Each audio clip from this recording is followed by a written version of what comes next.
Hi friends, welcome to my YouTube channel. ಹೇಗಿದ್ರೆ ಎಲ್ಲರೂ? ನಾನು ಚೆನ್ನಾಗಿದ್ದೀನಿ, ನೀವು ಚೆನ್ನಾಗಿದ್ದೀರ ಅಂತ ಅನ್ಕೋತೀನಿ. ನಾನು ಇವತ್ತು ನಿಮ್ಮ ಮುಂದೆ ಒಂದು ಹೊಸ ರೆಸಿಪಿಯನ್ನು ತೊಗೊಂಡು ಬರಬೇಕಂತ ಈ ವಿಡಿಯೋನ ಮಾಡ್ತಾ ಇದ್ದೀನಿ. ಈ ವಿಡಿಯೋ ಏನಪ್ಪ ಅಂತಂದರೆ ಒಂದು ಸೊಪ್ಪಿನ ಬಸ್ಸಾರು ಅಥವಾ ಸಾಂಬಾರು ಅಂತ ಕರಿತೀವಿ.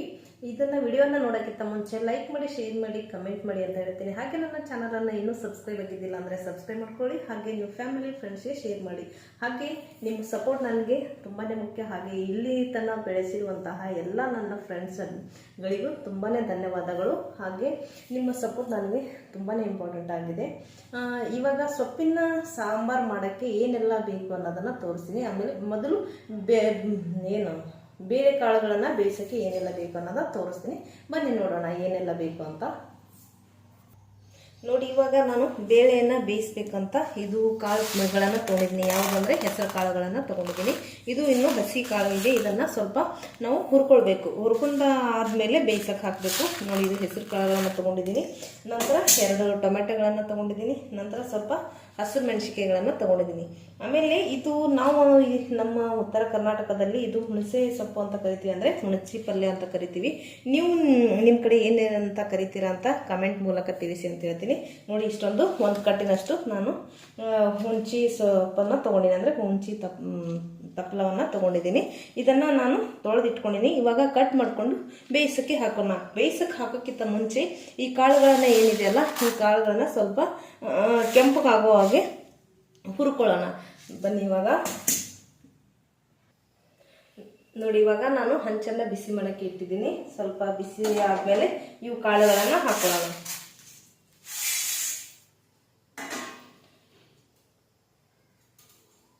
ಈ ಸೊಪ್ಪಿಗೆ ನೀವು ನಿಮ್ಮ ಕಡೆ ಏನಂತ ಕರಿತೀರಾ ಅಂತ ತಪ್ಪದೆ ಕಮೆಂಟ್ ಮೂಲಕ ತಿಳಿಸಿ ಅಂತ ಹೇಳ್ತೀನಿ. ಇದನ್ನು ಸ್ವಲ್ಪ ಇಷ್ಟು ಉದ್ದುದಾಗಿ ತೊಗೊಳ್ಬಾರ್ದು. ಇದನ್ನು ನಾವು ಕಟ್ ಮಾಡಿಕೊಂಡು ಯಾವ ರೀತಿ ತೊಗೊಳ್ಬೇಕು ಅನ್ನೋದನ್ನು ನಿಮ್ಮ ಜೊತೆ ಶೇರ್ ಮಾಡ್ಕೊತೀನಿ. ನೋಡಿ, ಇದು 1 ಕಟ್ಟಿನಷ್ಟಿದೆ. ಇವಾಗ ನಾನು ಇಲ್ಲಿ ಬೇಳೆಗಳನ್ನು ಹಾಕಿದ್ದೀನಿ. ಇದನ್ನು ಸ್ವಲ್ಪ ಬರೀ ಕೆಂಪು ಥರ ಹುರ್ಕೊಂಡ್ರೆ ಸಾಕು. ಕೆಂಪಾಗಿ ಹುರ್ಕೊಂಡ್ರೆ ಇದು ಅಂದರೆ ನಾವು ಸೀದ್ ಹೋಗೋ ಥರ ಹುರ್ಕೊಂಡ್ರೆ ಅಥವಾ ತುಂಬಾ ಹಾರ್ಡಾಗಿ ಹುರ್ಕೊಂಡ್ರೆ ಇದು ತುಂಬಾ ಕಹಿ ಆಗುತ್ತೆ. ಹಾಗಾಗಿ ಬೇಡ, ಸ್ವಲ್ಪ ಸುಮ್ಮನೆ ಬೆಚ್ಚಗೆ, ಅಂದರೆ ನಾವು ಕೈ ಈ ಥರ ಇಟ್ಟರೆ ಕಾಳುಗಳು ಬಿಸಿಯಾಗಿ ಅಂಟಬೇಕು. ಆ ಥರ ಮಾಡ್ಕೊಳ್ಳೋಣ. ಇದು ಇವಾಗ ನೋಡಿ, ಈ ಬೇಳೆಯನ್ನು ನಾನು ಸ್ವಲ್ಪ ತೊಳೆದುಕೊಂಡು ತೊಗೊಂಡೆ. ಯಾಕಂದರೆ ಯಾವುದೇ ಬೇಳೆ ಕಾಳುಗಳಿರಲಿ ಸ್ವಲ್ಪ ತೊಳೆದು ಹಾಕಬೇಕು. ಯಾಕಂದರೆ ಡಸ್ಟ್ ಅದು ಇದು ಕೂಡಿರುತ್ತೆ. ಹಾಗಾಗಿ ನಾವು ತೊಳೆದು ಹಾಕಬೇಕು. ನೋಡಿ, ಇವಾಗ ನಾನು ಹುಣಸೆ ಸೊಪ್ಪನ್ನು ತೋರಿಸಿದ್ದೀನಲ್ಲ, ಈ ಕಡ್ಡಿಗಳನ್ನು ಈ ಥರ ತಗೊಂಡ್ಬಿಟ್ಟೆ. ಅಂದರೆ ಇದು ಕಡ್ಡಿಗಳು ಸುಮ್ಮನೆ ತಿನ್ನುವಾಗ ಹತ್ತುತ್ತೆ ಅಂತ. ಇವಾಗ ನೋಡಿ, ನಾನು ಟೊಮೆಟೊ ಮತ್ತು ಈ ಸೊಪ್ಪನ್ನು, ಅಂದರೆ ಹುಣಸೆ ತಪ್ಪಲವನ್ನು ಹಾಕ್ತಾಯಿದ್ದೀನಿ.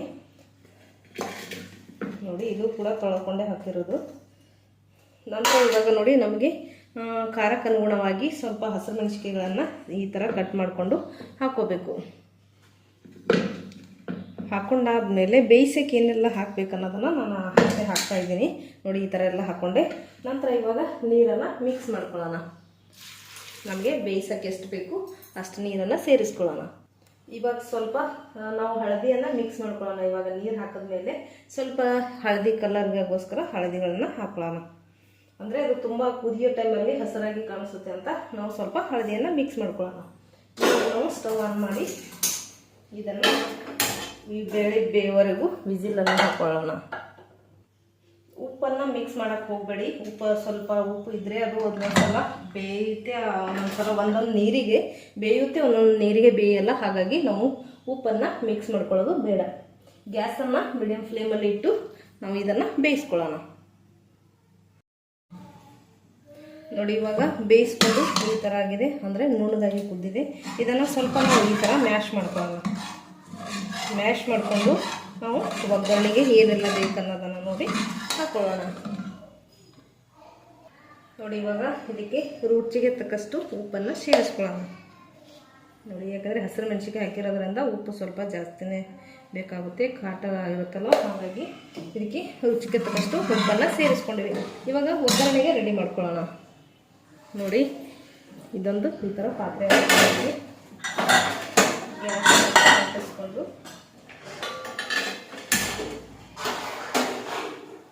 ನೋಡಿ, ಇವಾಗ ಒಗ್ಗರಣೆಗೆ ಏನೆಲ್ಲ ಬೇಕನ್ನೋದನ್ನು ಹಾಕೊಳ್ಳೋಣ. ಇವಾಗ ಒಗ್ಗರಣೆಯನ್ನು ಹಾಕಿದ್ದಾಯಿತು. ನೋಡಿ ಇವಾಗ ಒಗ್ಗರಣೆಯನ್ನು ಹಾಕಿದ್ದಾಯಿತು, ಯಾವ ಥರ ಕೆಂಪಾಗಿದೆ ಅಂತ. ಒಗ್ಗರಣೆ ಹಾಕಿದ ತಕ್ಷಣ ಪಟ್ ಅಂತ ತಟ್ಟೆಯನ್ನು ಮುಚ್ಚಬೇಕಾಗುತ್ತೆ. ಯಾಕಂತಂದರೆ ಘಮವನ್ನು ನಾವು ಹೊರಗೆ ಬಿಡಬಾರ್ದು. ಹಾಗಾಗಿ ನಾವು ಇದನ್ನು ಘಮವನ್ನು ಹೋಗಬಾರ್ದು ಅಂತ ನಾವು ತಟ್ಟೆಯನ್ನು ಮುಚ್ಚಿಟ್ಕೋಬೇಕು. ಇವಾಗ ನೋಡಿ ನಮಗೆ ಎಷ್ಟು ತೆಳು ಬೇಕು, ದಪ್ಪ ಬೇಕು ಅನ್ನೋದನ್ನು ನೋಡ್ಕೋಬೇಕು. ಇದು ಸ್ವಲ್ಪ ನಮಗೆ ದಪ್ಪ ಆಗಿದೆ, ಹಾಗಾಗಿ ಇನ್ನು ಸ್ವಲ್ಪ ನೀರನ್ನು ಮಿಕ್ಸ್ ಮಾಡ್ಕೊಳ್ಳೋಣ. ಇವಾಗ ಆಲ್ರೆಡಿ ಉಪ್ಪು ಹಾಕಿದಾಗಿದೆ, ನಾವು ಎಲ್ಲನೂ ಹಾಕಿದ್ದೀವಿ. ಇವಾಗ ನಾವು ಇನ್ನೊಂದು ಸ್ವಲ್ಪ ತಿಳುವಾಗಿ ಮಾಡ್ಕೊಳ್ಳೋಣ. ನೋಡಿ ಇವಾಗ ನಮಗೆ ಎಷ್ಟು ತಿಳು ಬೇಕು ಅಷ್ಟು ಮಾಡ್ಕೊಂಡಿದ್ವಿ. ಇವಾಗ ನಮಗೆ ಇದು ಹುಂಚಿ ಸೊಪ್ಪಿನ ಬಸ್ಸಾರು ಅಥವಾ ನಾವು ಹುಂಚಿ ಸೊಪ್ಪಿನ ಸಾರು ರೆಡಿ ಆಯಿತು. ಇವಾಗ ನಾವು ಟೇಸ್ಟ್ ಹೇಗಿದೆ ಅಂತ ನಾನು ಸ್ವಲ್ಪ ಚೆಕ್ ಮಾಡಿ ಹೇಳ್ತೀನಿ.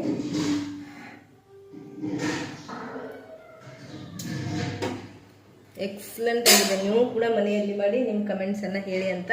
ಆಮೇಲೆ ನನ್ನ ಚಾನಲನ್ನು ಇನ್ನೂ ಸಬ್ಸ್ಕ್ರೈಬ್ ಆಗಿದ್ದಿಲ್ಲ ಅಂದರೆ ಸಬ್ಸ್ಕ್ರೈಬ್ ಮಾಡ್ಕೊಳ್ಳಿ. ಹಾಗೆ ನಿಮ್ಮ ಫ್ಯಾಮಿಲಿ ಫ್ರೆಂಡ್ಸ್ಗೆ ಶೇರ್ ಮಾಡಿ ಅಂತ ಹೇಳ್ತಾ ಈ ವಿಡಿಯೋನ ಎಂಡ್ ಮಾಡ್ತಾಯಿದ್ದೀನಿ. ಎಂಡ್ ಮಾಡೋಕ್ಕಿಂತ ಮುಂಚೆ ಸಬ್ಸ್ಕ್ರೈಬ್ ಮಾಡಿಕೊಂಡು ವಿಡಿಯೋನ ನೋಡಿ ಅಂತ ಹೇಳ್ತೀನಿ.